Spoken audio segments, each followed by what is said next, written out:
Você sabe o que significa ter tudo e perder tudo em um único dia? Eu sei, sou Jó e esta é minha história. Eu era o homem mais rico de todo o Oriente. Vivendo na terra de Uz, possuía 7.000 ovelhas, 3.000 camelos, 500 juntas de bois, 500 jumentos e muitos servos sob meu comando. Também fui abençoado com 7 filhos e 3 filhas.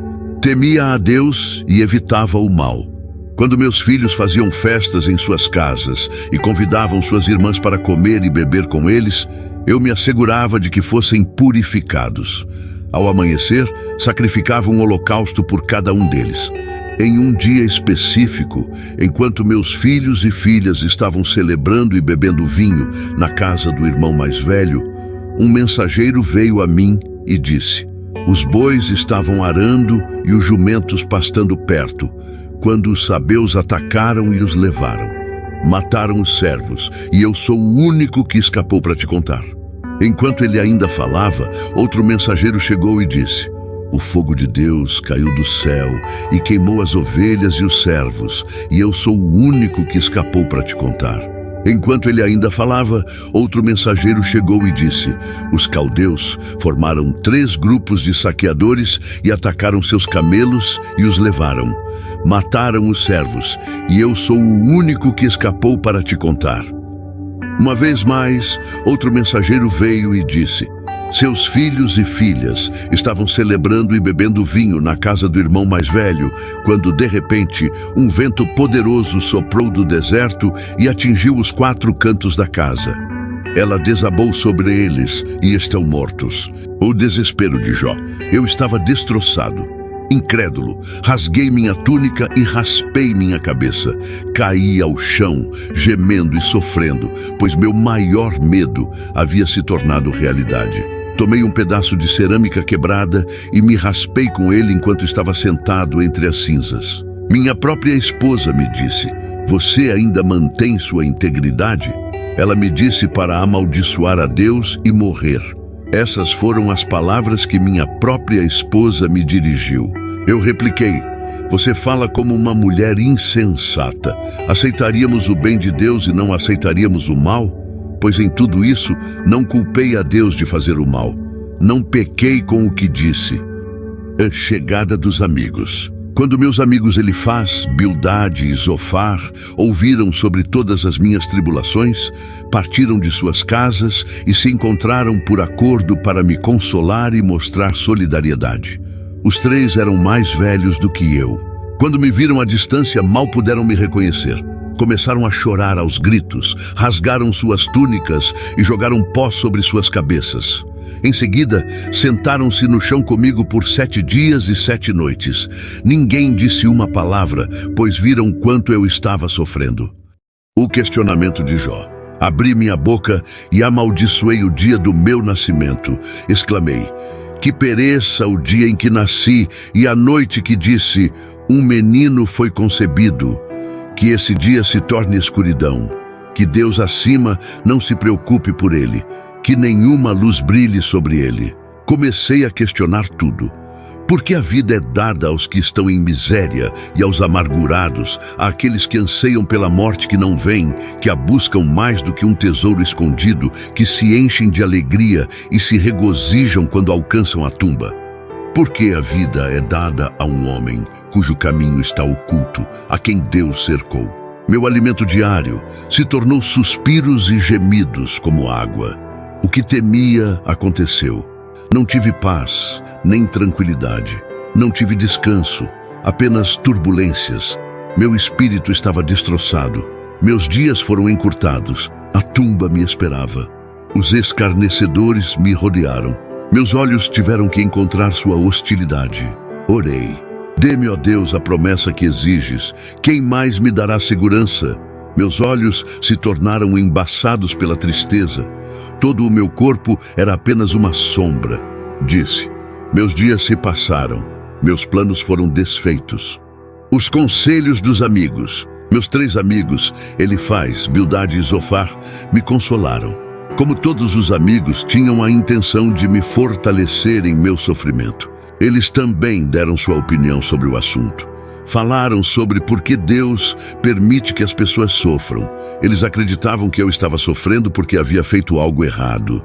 Como resultado, me incentivaram repetidamente a admitir meu erro e me arrepender para que Deus me abençoasse novamente. Concluiu que minha dor devia-se a algum pecado que eu havia cometido e recomendou que buscasse o favor de Deus. Bildad e Zofar concordaram que eu devia ter cometido maldade para provocar a justiça de Deus e argumentaram que eu deveria tentar manifestar um comportamento mais inocente. Bildad supôs que meus próprios filhos trouxeram a morte sobre si mesmos. Ainda pior, Zofar respondeu: vão ficar sem resposta todas essas palavras? Vai ser justificado este charlatão?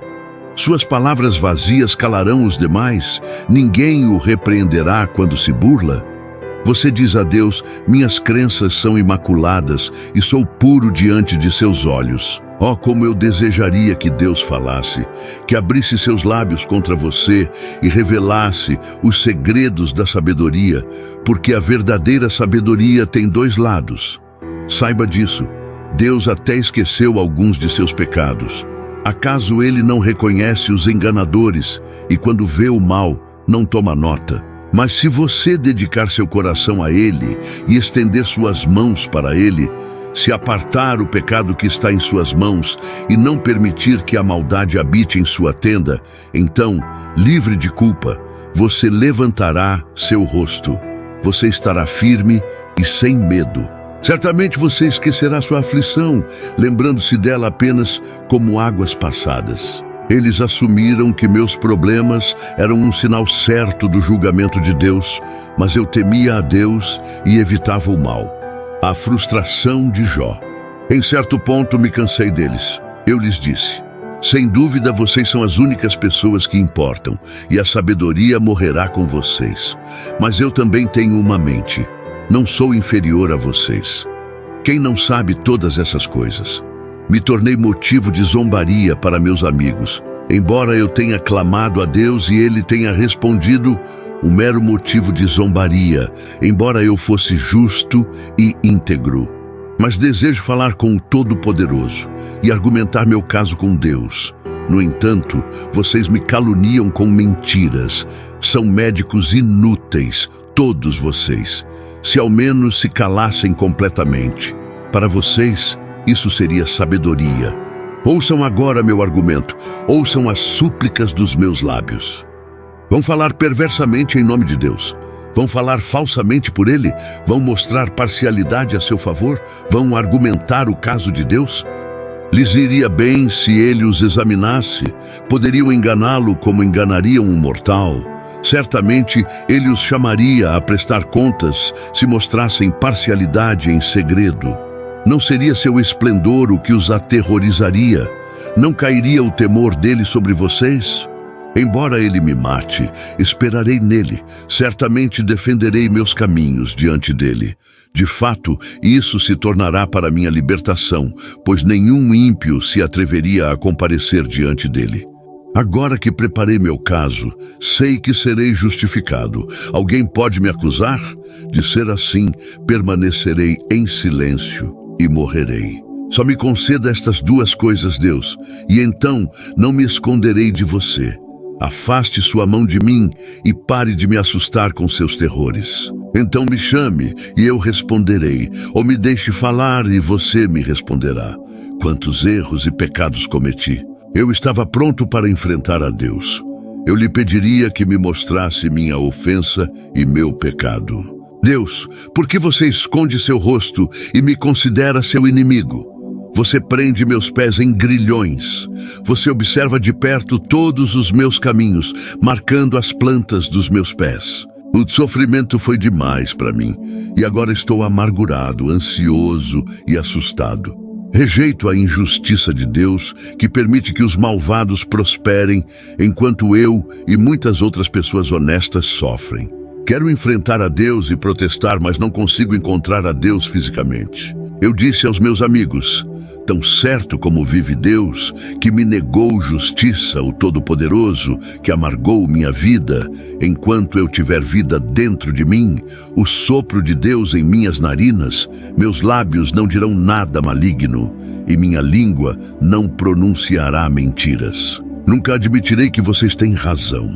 Até a morte, não negarei minha integridade. Manterei minha inocência e nunca a abandonarei. Minha consciência não me reprovará enquanto eu viver. A intervenção de Deus. Eventualmente o Senhor interveio. É muito difícil se defender quando se está em tanta miséria. Qual foi minha maior dor? Física.